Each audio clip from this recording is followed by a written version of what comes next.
Hello everyone, this is Defense Politics Asia and this is the Frontline Changes report for the past 24 hours today for the day of 1352 6th of November. The Frontline Changes is not that many. No, there's many, but the area captured doesn't look a lot.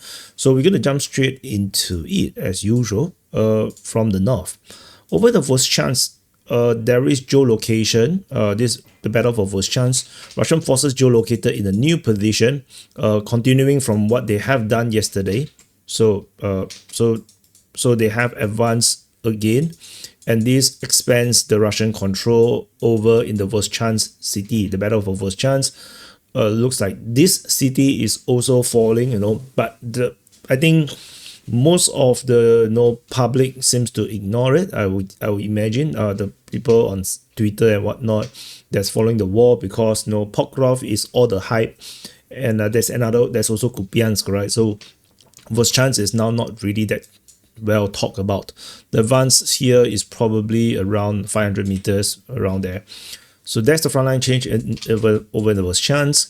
The next frontline change is over in Kostyantynivka. So we jump all the way to the opposite end, over to Kostyantynivka.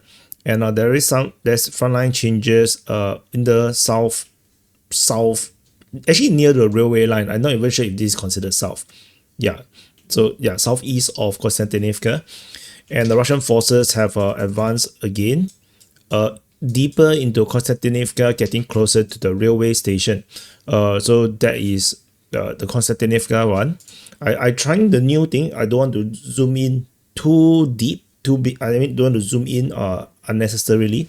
So we can see the bigger picture. I'm thinking, let's see how this goes. 500 meters advanced by the Russian forces. South of this position in Ivano-Pilia, north of Pleshievka, Russian mapping claim that the full tree line, the entire tree line in the north of Ivano-Pilia actually has been taken by the Russian forces. This is a Russian claim. This is not confirmed, but there's some change over there. After Ivano-Pilia, the next frontline change is over in the Pokrovsk front in Minokhrad. So this is based on Ukrainian mapping. In the east of Minokhrad, Ukrainian mapping have mapped that the entire tree line leading into Minokhrad on the east is now taken by the Russian forces. This leads to this the employment center, because the Russian really need more jobs. That's why they need to take the center so that they can apply for jobs. The entire tree line here is almost 1 kilometer long. So that is the deep advance into this eastern part, trying to build up a bigger foothold on the east. And then over in Pokrov, there's these two pieces here. So this is in the north and northeast, or rather east of Pokrov. So this is pretty insane.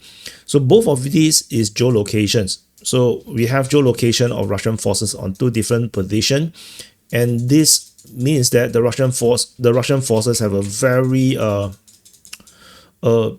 successful advance in this sector here. It looks like the Ukrainians have lost the position entirely. This advance is too fast for urban warfare. This is 1.5 kilometers. In the north, the advance is almost a kilometer. So, which means the Ukrainians has started to withdraw, or at least fall back to a new position from this area, and that puts into question about the situation in the south, and of course this salient here, because this is now coming to become an impossible salient. That's the current situation in this sector here in the battle for Pokrov. So typically, if I do this update, I will actually zoom in this much. So I will zoom in this much, but now I do it a bit like this. So let me know in the comment what you think. Is this better? Because it helps to look at the strategy picture a bit better. I'm just thinking, whether if this can be an improvement to the Frontline Changes report.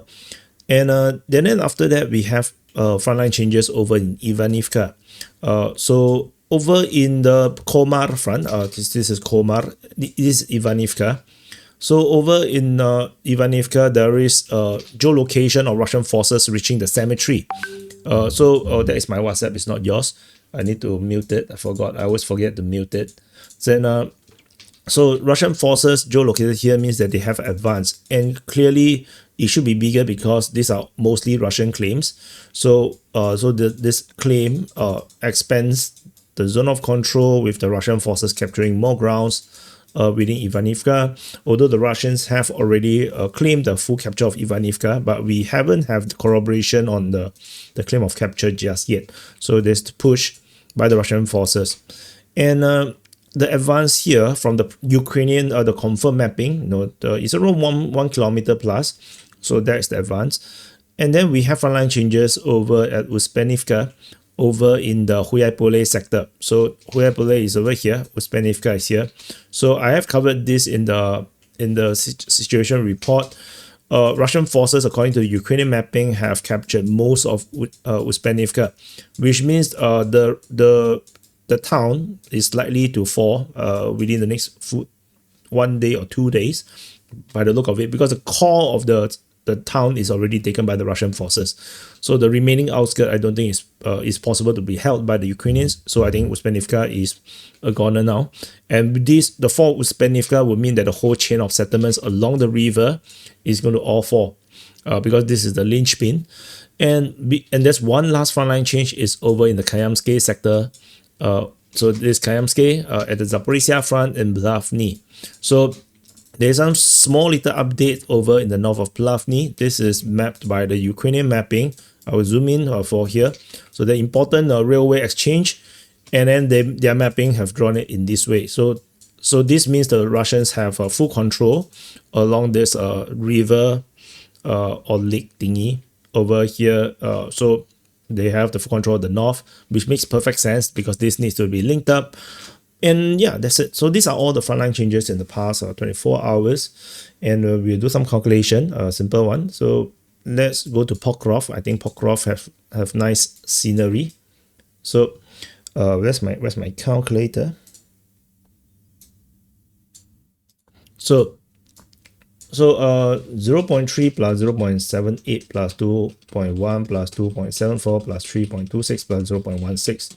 So total area captured by the Russian forces again is 9.3, 9 point something. Did I count wrongly? So yeah, I need to double check again. Let's see. 0.3 plus 0.78 plus 2.1 plus 2.74 plus 3.26 plus 0.16. Yeah, correct. So the Ukrainians did not capture anything. So the Russians continue to be at this 9 square kilometers range of capture on a daily basis in the past few days already. So let's see how this goes. A lot of these battles are all in the urban regions, which probably explains why the captures are lesser, but the Ukrainians are really losing grounds. So let's see how this goes. Thank you for watching. Happy birthday to you if your birthday today. Press the like button, subscribe, and I'll see you guys in the next update.